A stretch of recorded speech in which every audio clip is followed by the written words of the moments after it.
حدث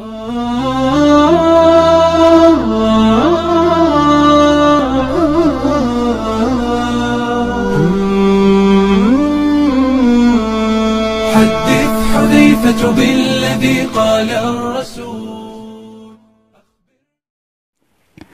ایک اور سائل ہے حبیب الرحمن عرب امارات سے پوچھ رہے ہیں کہ لونڈی سے بغیر نکاح کے اپنی شہوت کو پورا کرنا یہ جائز ہے؟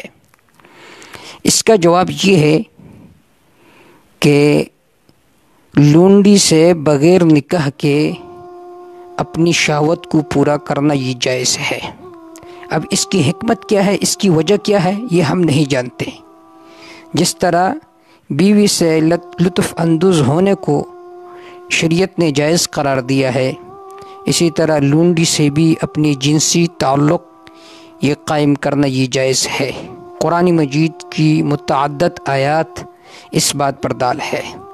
قرآن مجید میں ہے الا علی ازواجہم او ما ملکت ایمانہم فانہم غیر ملومین فمن ابتغى وراء ذلك فاولئک هم العادون، کہ اپنی بیوی سے شہوت پورا کر سکتے ہو اور اپنی لونڈیوں سے، اس بارے میں شریعت نے تم پر کوئی ملامت نہیں رکھی ہے۔ اس کے علاوہ جو کوئی اور راستہ تلاش کرے گا تو حد سے تجاوز کرنے والے ہوں گے۔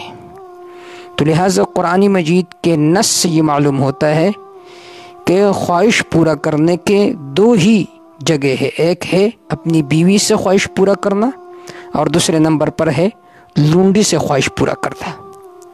لیکن یہ بات ذہن میں رکھے کہ اب پوری دنیا میں لونڈیوں کا نظام اور غلاموں کا نظام ختم ہو چکا ہے، اور اس کی بنیادی وجہ یہ ہے کہ اسلام حریت کو چاہتی ہے، اور آپ صلی اللہ علیہ وسلم نے اپنی ترغیبات سے کہ لونڈی کو آزاد کرو، غلام کو آزاد کرو، اتنی تاکید دی ہے کہ بعض صحابہ کرام رضوان اللہ تعالی علیہم اجمعین مستقل طور پر ان کی عادت یہی تھی کہ وہ غلاموں کو آزاد کیا کرتے تھے۔ تو آج اس زمانے میں غلاموں کا اور لونڈیوں کا نظام رائج نہیں ہے، لیکن پھر بھی مسئلہ یہی ہے کہ وہ لونڈی جو کسی کے نکاح میں نہ ہو اور وہ کسی آقا کے مملوک ہو تو اس سے خواہش پورا کرنا یہ جائز ہے۔ واللہ تعالی اعلم بالصواب۔